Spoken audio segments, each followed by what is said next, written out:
प्रश्न पहिला, खालीलपैकी बिनचूक विधाने ओळखा. विधान अ, इकॉनॉमिक्स हा शब्द इकॉनॉमिया या शब्दापासून अस्तित्वात आला आहे. ब विधान, ॲडम स्मिथ यांना फादर ऑफ इकॉनॉमिक्स म्हणतात. क विधान, ॲडम स्मिथ यांनी 1876 मध्ये वेल्थ ऑफ नेशन नावाची पुस्तक लिहिली. पर्याय 1 फक्त अ, पर्याय 2 अ व ब, पर्याय 3 अ व क, पर्याय 4 अ ब क. या ठिकाणी बिनचूक विधाने ओळखा असे आपल्याला म्हटले आहे. या ठिकाणी बिनचूक विधाने ओळखा असे आपल्याला म्हटले आहे. म्हणजेच या ठिकाणी आपल्याला बरोबर विधाने कोणती आहेत ती ओळखायची आहे. तर चला एक एक करून प्रत्येक विधाने बघूया. विधान अ, इकॉनॉमिक्स हा शब्द इकॉनॉमिया या शब्दापासून अस्तित्वात आला आहे. हा विधान बरोबर आहे. इकॉनॉमिया हा एक ग्रीक शब्द आहे. इकॉनॉमिया या शब्दाचे विभाजन केले असता आपल्याला 2 शब्द मिळतात. पहिला इकोस आणि दुसरा नॉमस. इकोस म्हणजे हाऊस होतं, तर नॉमस म्हणजे रूल. इकॉनॉमिया या शब्दाचा अर्थ ग्रह व्यवस्थापन असा होतो. आता आपण ब विधान बघूया. ॲडम स्मिथ यांना फादर ऑफ इकॉनॉमिक्स म्हणतात. हा पण विधान बरोबर आहे. आता आपण क विधान बघूया. ॲडम स्मिथ यांनी 1876 मध्ये वेल्थ ऑफ नेशन नावाची पुस्तक लिहिली. क विधान चूक आहे, कारण ॲडम स्मिथ यांनी वेल्थ ऑफ नेशन नावाची पुस्तक लिहिली हे बरोबर आहे, परंतु त्यांनी ती पुस्तक 1876 मध्ये लिहिली नसून 1776 मध्ये लिहिली आहे. कधी? 1776 मध्ये लिहिली आहे. म्हणून क विधान हा चूक आहे. आपल्याला प्रश्नात बरोबर विधाने ओळखायची आहे, तर आपला उत्तर 2 होईल. अ व ब ही विधाने बरोबर आहेत. उत्तर 2 होईल. ठीक आहे. उत्तर 2 अ व ब ही विधाने बरोबर आहेत. ॲडम स्मिथ यांनी 1776 मध्ये वेल्थ ऑफ नेशन नावाची पुस्तक लिहिली. या ठिकाणी आपल्याला 1876 दिला आहे, म्हणून क विधान चूक आहे.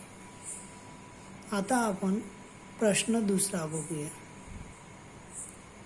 प्रश्न दुसरा, बिनचूक विधाने ओळखा. विधान अ, ॲडम स्मिथ यांना फादर ऑफ मायक्रो इकॉनॉमिक्स म्हणतात.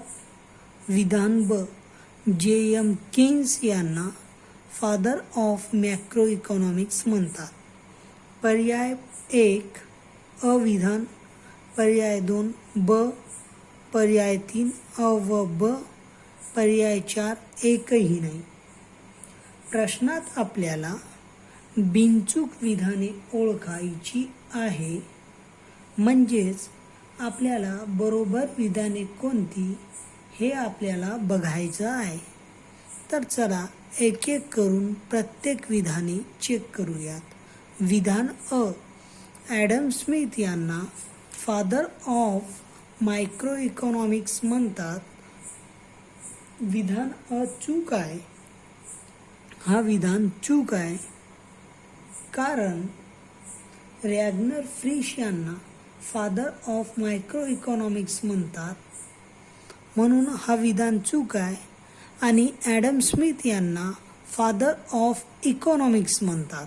फक्त father of economics, micro economics नाही, फादर ऑफ इकॉनॉमिक्स. आणि रॅग्नर फ्रिश यांना फादर ऑफ मायक्रो इकॉनॉमिक्स म्हणतात. म्हणून पहिला विधान हा चूक आहे. आता विधान ब, J.M. किन्स यांना फादर ऑफ मायक्रो इकॉनॉमिक्स म्हणतात. हा विधान बरोबर आहे. म्हणून आपल्या प्रश्नाचा उत्तर हा पर्याय क्रमांक 2 म्हणजेच ब होईल.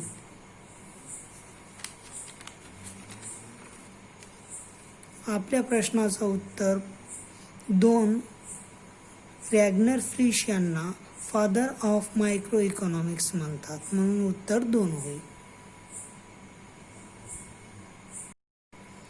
आता आपण प्रश्न 3 बघूया. प्रश्न 3, खालीलपैकी कोणती उदाहरणे बृहत अर्थशास्त्रात येतात? अ. कुटुंब संस्था, आ. राष्ट्रीय उत्पन्न, ई. बाजार सेवा, ई. बेरोजगारी, क. चलनवाढ, ख. कर. पर्याय 1 अ, आ, ई. पर्याय 2 आ, ई, क, ख. पर्याय 3 आ, ई, क, ख. आणि पर्याय 4 वरील सर्व. यामध्ये आपल्याला बृहत अर्थशास्त्राची उदाहरणे विचारलेली आहेत.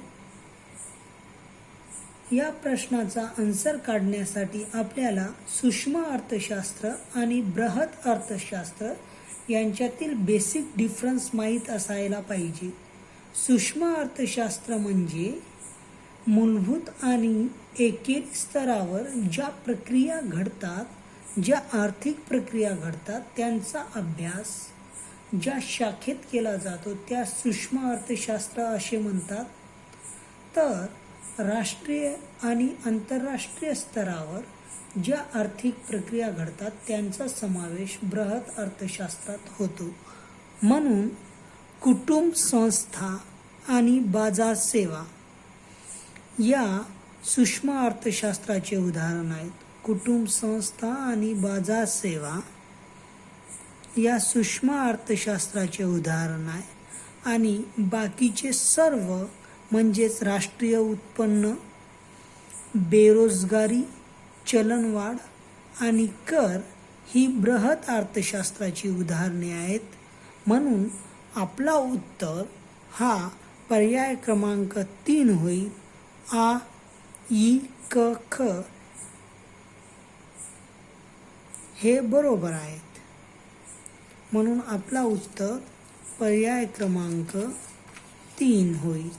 सूक्ष्म अर्थशास्त्रात कुटुंब संस्था आणि बाजार सेवा येतात, तर बृहत अर्थशास्त्रात राष्ट्रीय उत्पन्न, चलनवाढ, बेरोजगारी आणि कर येतात. आता आपण प्रश्न 4 बघूया. प्रश्न 4, यांना उत्पादनाची साधने म्हणतात. पर्याय 1 भूमी उद्योजकता, पर्याय 2 भूमी, श्रम आणि उद्योजकता, पर्याय 3 श्रम आणि भांडवल, पर्याय 4 भूमी, श्रम, भांडवल आणि उद्योजकता. या प्रश्नाचा उत्तर 4 आहे. भूमी, श्रम, भांडवल आणि उद्योजकता यांना उत्पादनाची साधने असे म्हणतात. ही उत्पादनाची साधने कोणाच्या मालकीची असतात यावरून अर्थशास्त्राचे 3 प्रकार पडतात. पहिला भांडवलशाही अर्थशास्त्र, दुसरा समाजवादी अर्थशास्त्र आणि तिसरा मिश्र अर्थशास्त्र. या प्रश्नाचा उत्तर 4 आहे. भूमी, श्रम, भांडवल आणि उद्योजकता ही उत्पादनाची साधने आहेत. आता आपण प्रश्न 5 बघूया.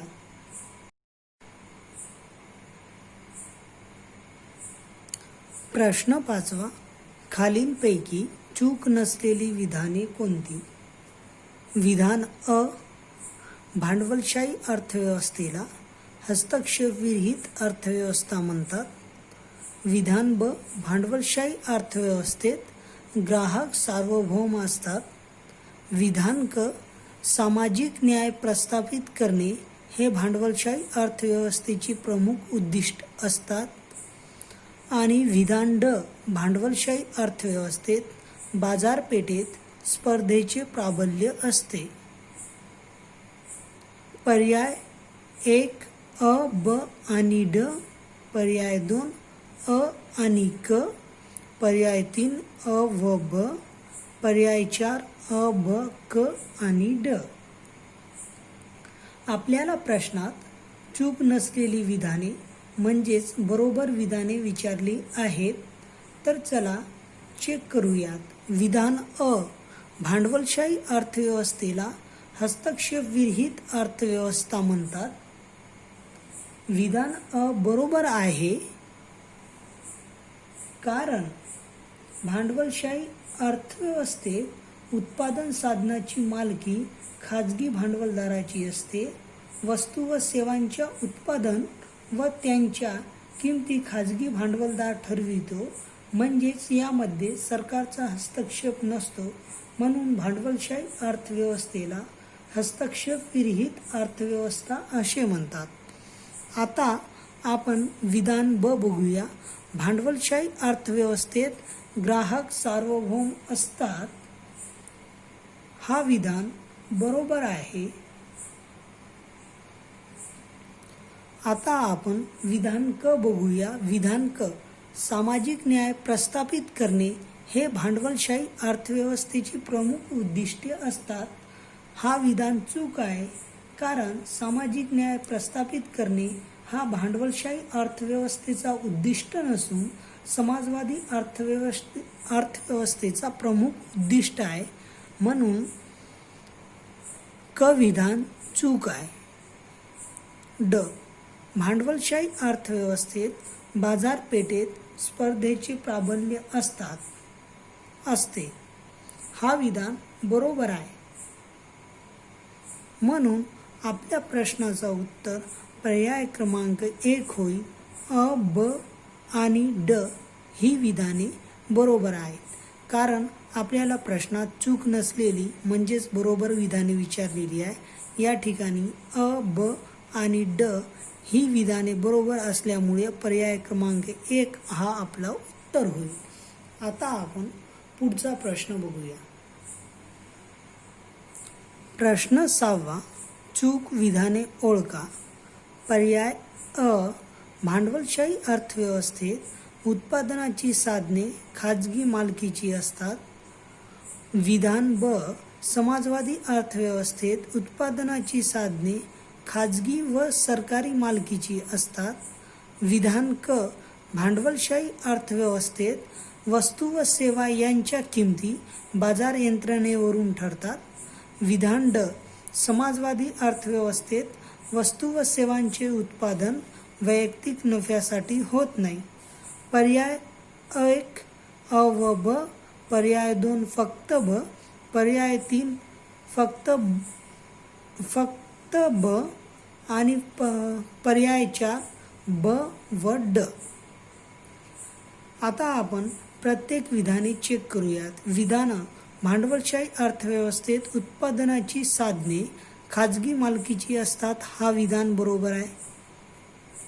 समाजवादी अर्थव्यवस्थेत उत्पादनाची साधने खाजगी व सरकारी मालकीची असतात. हा विधान चूक आहे, कारण समाजवादी अर्थव्यवस्थेत उत्पादनाची साधने ही सरकारी मालकीची असतात, खाजगी नसतात. म्हणून हा विधान चूक आहे. भांडवलशाही अर्थव्यवस्थेत वस्तू व सेवा यांच्या किमती बाजार यंत्रणेवरून ठरतात. हा विधान बरोबर आहे. विधान ड, समाजवादी अर्थव्यवस्थेत वस्तू व सेवांचे उत्पादन वैयक्तिक नफ्यासाठी होत नाही. हा विधान पण बरोबर आहे. म्हणून आपला उत्तर पर्याय क्रमांक 3 होईल, कारण आपल्याला प्रश्नात चूक विधाने ओळखा असे म्हटले आहे आणि या ठिकाणी फक्त ब विधान हा चूक असल्यामुळे आपला आन्सर हा पर्याय क्रमांक 3 होईल. या प्रश्नाचं उत्तर 3 होईल.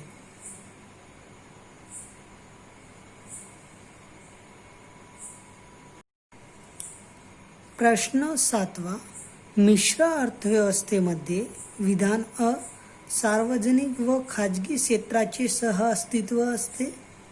विधान ब, वस्तू व सेवांचे कार्य सरकार तसेच खाजगी क्षेत्रामार्फत घडवून आणले जाते. पर्याय 1 अ, पर्याय 2 ब, पर्याय 3 अ आणि ब, पर्याय 4 दोन्ही नाही. तर आपण एक एक विधाने चेक करूया. मिश्र अर्थव्यवस्थेमध्ये अविधान सार्वजनिक व खाजगी क्षेत्राचे सहअस्तित्व असते, हा विधान बरोबर आहे. वस्तू व सेवांचे कार्य सरकार तसेच खाजगी क्षेत्रामार्फत घडवून आणले जाते, हा विधान पण बरोबर आहे. म्हणून आपल्या प्रश्नाचा उत्तर पर्याय क्रमांक 3 होईल. म्हणजे अ आणि ब ही विधाने बरोबर आहे. आता आपण प्रश्न 8वा बघूया. प्रश्न 8वा, बरोबर विधाने ओळखा. विधान अ, क्युबा व उत्तर कोरियामध्ये समाजवादी अर्थव्यवस्था आढळते. विधान ब, हाँगकाँग व अमेरिकामध्ये भांडवलशाही अर्थव्यवस्था आढळते. पर्याय 1 अ, 2 ब, 3 अ आणि ब, 4 दोन्ही नाही. तर आता आपण एक एक विधाने चेक करूया. विधान अ, क्युबा व उत्तर कोरियामध्ये समाजवादी अर्थव्यवस्था आढळते, हा विधान बरोबर आहे. ब विधान, हाँगकाँग व अमेरिकामध्ये भांडवलशाही अर्थव्यवस्था आढळते, हा विधान पण बरोबर आहे. म्हणून आपल्या प्रश्नाचं उत्तर 3 होईल. अ आणि ब ही विधाने बरोबर आहेत.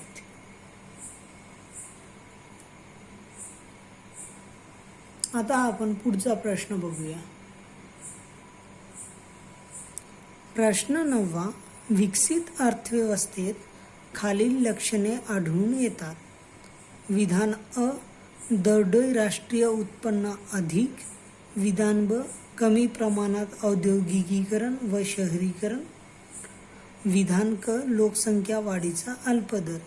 पर्याय 1 अ आणि ब, पर्याय 2 अ आणि क, पर्याय 3 ब आणि क, पर्याय 4 अ ब आणि क. आता आपण एक एक विधाने चेक करूया. विधान अ, दरडोई राष्ट्रीय उत्पन्न अधिक, हा विधान बरोबर आहे. दुसरा विधान ब विधान, कमी प्रमाणात औद्योगिकीकरण व शहरीकरण, हा विधान चूक आहे. कारण विकसित अर्थव्यवस्थेत फार मोठ्या प्रमाणात औद्योगिकीकरण व शहरीकरण झालेले असते. आता क विधान चेक करूया. लोकसंख्या वाढीचा अल्पदर, हा विकसित अर्थव्यवस्थेचा लक्षण आहे, म्हणून हा विधान बरोबर आहे. म्हणून आपल्या प्रश्नाचा उत्तर पर्याय 2 म्हणजेच अ आणि क ही विधाने बरोबर आहेत. आता आपण प्रश्न 10वा बघूया. प्रश्न 10वा, विकसनशील अर्थव्यवस्थेमध्ये खालील लक्षणे आढळून येतात. विधान अ, दरडोई राष्ट्रीय उत्पन्न कमी. विधान ब, कमी प्रमाणात औद्योगिकीकरण. विधान क, कृषी क्षेत्राचे प्राबल्य. विधान ड, साक्षरतेचे कमी प्रमाण. पर्याय 1 अ आणि ब, 2 अ ब आणि क, 3 अ आणि ड, 4 अ ब क आणि ड. आता या प्रश्नाचं उत्तर काढण्यासाठी आपण एक एक करून सगळे विधाने चेक करूया. विकसनशील अर्थव्यवस्थेत दरडोई राष्ट्रीय उत्पन्न कमी असते, हा विधान बरोबर आहे. कमी प्रमाणात औद्योगिकीकरण झालेले असतात, हा विधान पण बरोबर आहे.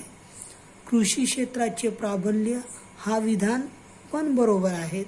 साक्षरतेचे कमी प्रमाण, हा विधान पण बरोबर आहे. म्हणून आपल्या प्रश्नाचा उत्तर पर्याय 4 होईल. अ ब क आणि ड ही सर्व विधाने बरोबर आहेत. प्रश्न 11वा, योग्य जोड्या जुळवा. क्षेत्र, उदाहरण. क्षेत्र अ, प्राथमिक क्षेत्र. ब, द्वितीय क्षेत्र. क, तृतीय क्षेत्र. ड, चतुर्थ क्षेत्र. उदाहरण. 1 व्यापार.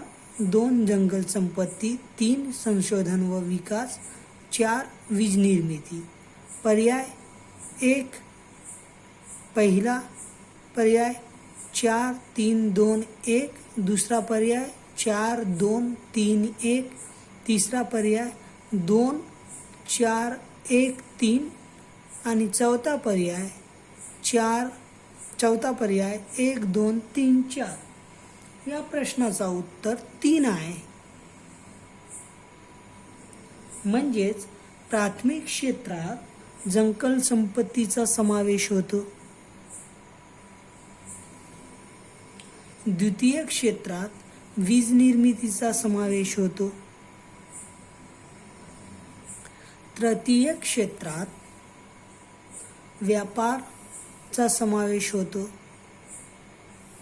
आणि चतुर्थ क्षेत्रात संशोधन व विकास कार्य यांचा समावेश होतो. म्हणून आपल्या प्रश्नाचा उत्तर हा पर्याय क्रमांक 3 आहे. 2 4 1 3. आता आपण अर्थव्यवस्थेची जी क्षेत्रे आहेत त्याबद्दल थोडक्यात माहिती घेऊया.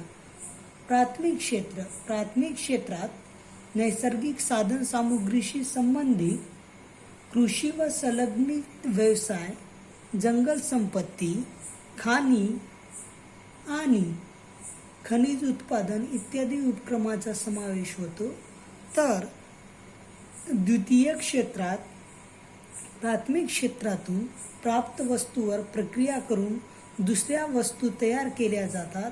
कारखानदारी, विनिर्माण, बांधकाम, वीज निर्मिती, पाणी पुरवठा इत्यादींचा समावेश हा द्वितीय क्षेत्रात होतो. तृतीय क्षेत्र यामध्ये प्राथमिक व द्वितीय क्षेत्रांना पूरक असणाऱ्या सेवांचा समावेश होतो. यामध्ये व्यापार, वाहतूक व दळणवळणचा समावेश होतो.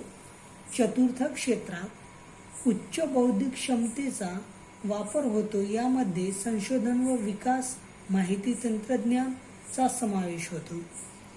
आता आपण पंचक्षेत्राबद्दल माहिती घेऊया. पंचक्षेत्रात सर्वोच्च स्तरावरील निर्णय क्षमतेचा वापर होतो. यामध्ये सरकार, विज्ञान, आरोग्य सेवा यांचा समावेश होतो. ही झाली अर्थव्यवस्थेची क्षेत्रे. आता आपण इथं थांबूयात. जर लेक्चर आवडला असेल तर व्हिडिओला लाईक करा आणि चॅनलला सबस्क्राईब करा. धन्यवाद.